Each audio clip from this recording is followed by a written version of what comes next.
show is on Friday night, so it's gonna be interesting.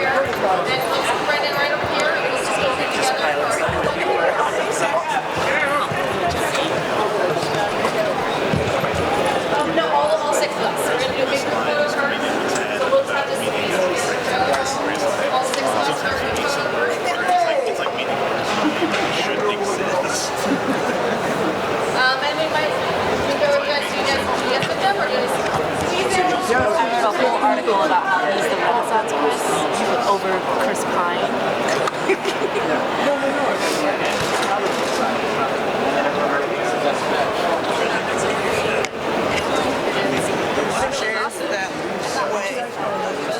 Right, those two right here.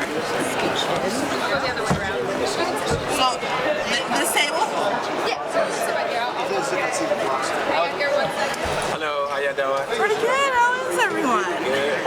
Hello. How you Hi, doing? how are you? Thank you so much for your time. Yeah, I guess I go first. So I did go to the debut show in Washington, D.C. Absolutely amazing. It's been a very long time since I've seen what I love light up DC in that manner and light it up for a good reason. I mean, obviously the cast was a good thing and it went crazy, but seeing all the people come together for something like that and everyone so friendly for the debut show at AEW was absolutely amazing. For you guys, why was DC It's the nation's capital. If you're going to go big and make a statement, go big and make a statement. There are only so many great buildings in the United States that you can pick in. Why not go right for the heart of the country? Also, DC kind of is a little bit of an unserviced market. It gets great wrestling, but not all the time. A lot of times I think people think definitely New York City, definitely LA, but sometimes we forget the DCs, the Baltimores, that it's a whole metropolis that's really buzzing and really hungry for wrestling. So I think we made a good choice considering 14,000 people filled that arena. We're loud and proud to be the first one. So we love that we started there. We're actually really excited to go back November 9th for the next pay-per-view to Baltimore because it's just down the street. I felt the Cody Rhodes feud in Impact Wrestling a couple of years ago was the point where I felt you really came into your own, and then what with Cody to NJPW and all that in Japan. What did it feel like for you? Because at the time it was just a part of WWE, and you didn't really know this would end up in AEW. Yeah, so what you're asking what it was like for me to kind of transition from there to do some of those roles. Did you feel that moment was the point where you knew things were working? Honestly, I really felt like the real moment where I really came into my own as a wrestling manager was at New Japan. The first Wrestle Kingdom that I went to was when Cody faced Ibushi.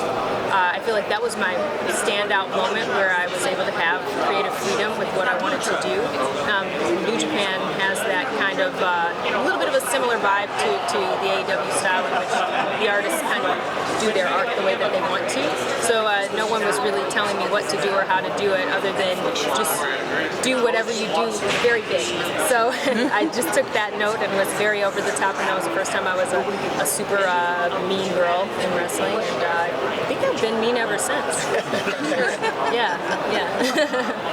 I have a question for Awesome Khan. Do you find it's now harder to be like seen as fearsome and stuff now that the country is with Glow, everybody loves you, finds very sympathetic and stuff. Do you find still like everyone loves you, but you still like to just be like a bad guy and just I'm sorry, I didn't phrase that better, but I hear what you're saying, but have you ever seen me angry in real life? Have you seen or heard the stories of when people have felt my wrath?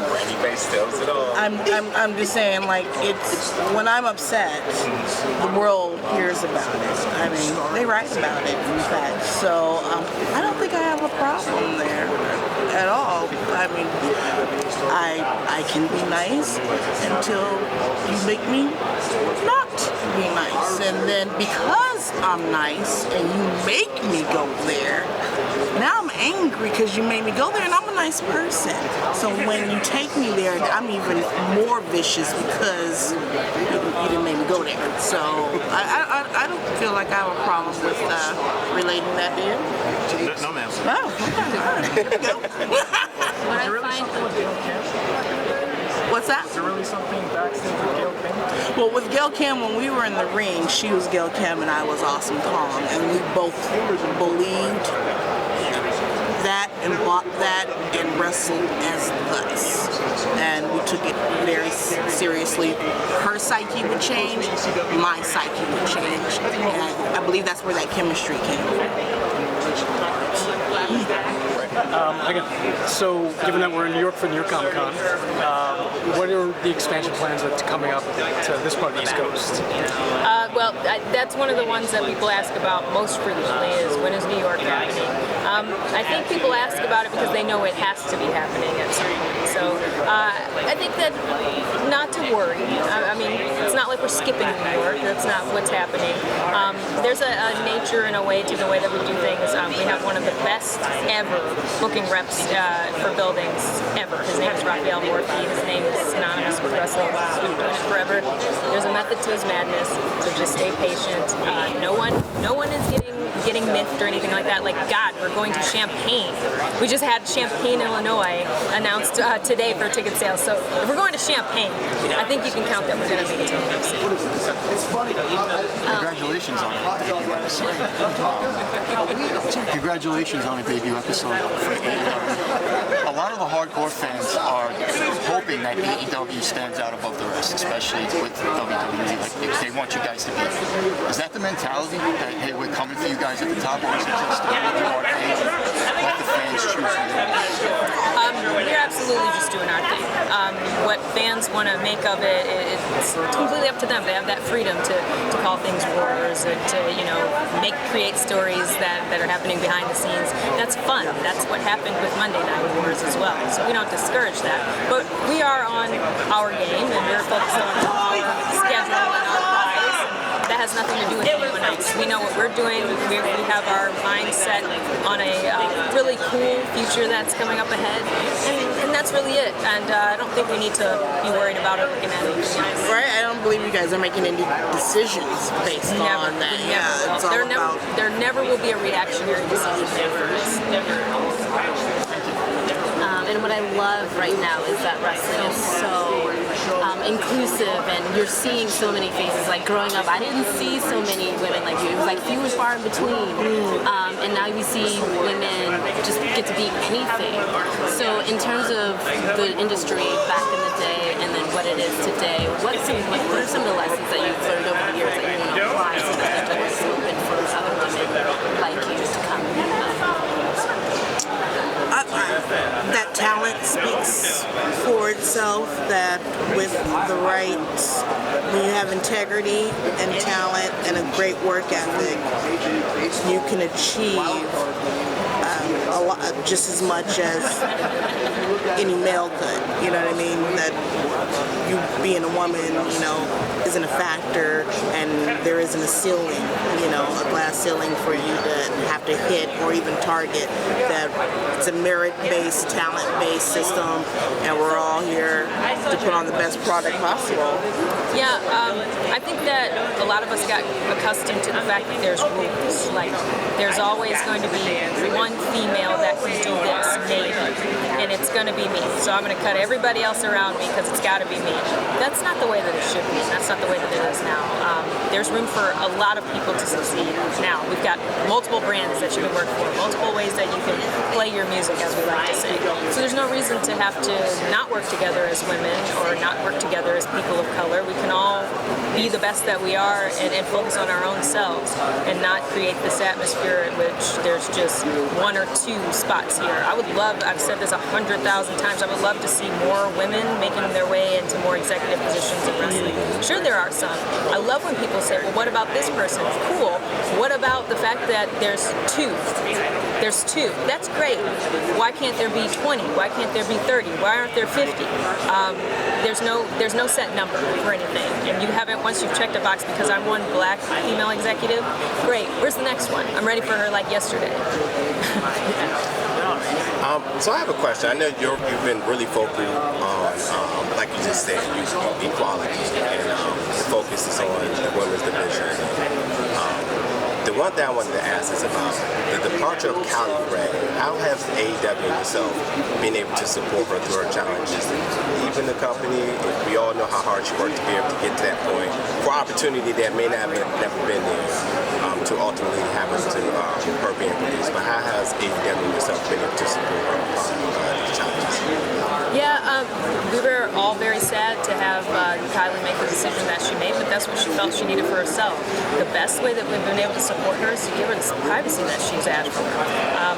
That's why we don't speak about any of her stuff. It's her story, and if it's something that she wants to talk about, that's great. I also think it's great that she wrestled recently. Wrestling is something that she loves, so I'd love to continue to see her do it. I hope that's not the last time that we will see her. But Kylie's a friend of mine. She's excellent in the ring, and she's a good girl, so just wish her the absolute best. I have a question for Mr. Khan. What was it about AEW that was able to get you to come back after such an extended period of time off? It brought back what I felt when I first got into wrestling. When you're a wrestler, in order to become a wrestler, you have to be a fan first, you know, and wrestling gets you excited, and you talk about, you know, what you saw for days and days afterwards. And that wasn't happening with me anymore. Wrestling was a job, it was an occupation, it's something that paid the bills, you know, and it didn't bring me joy. So what's the lady that says if it doesn't bring you joy, you gotta remove it from your house? Yeah, so I had to, you know, when I got Glow, I was really happy because that was something new. I was going back to my acting roots, and that was fun. But then AEW came, and it was like, this is what's going on here is why I got into wrestling, and this excitement here is what made me get into wrestling. And this person over here is doing stuff that I'm popping for left and right. And wrestling hadn't popped me for a long. It's hard to pop a wrestler once because we've seen it all, but wrestling hadn't popped me for a long time. And for me to jump and react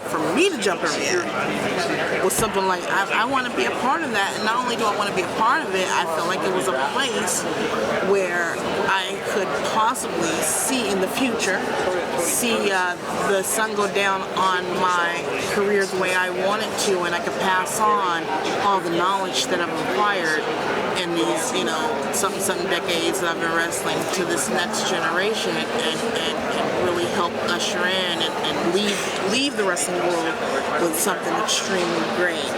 And that's been on my wrestling bucket list since the start of my career. And AEW, I think it's going to be possible here. I feel it in my bones. They're going to make it possible for me. And that's all the time we have now, so we're going to go on to the next. Thank you so much.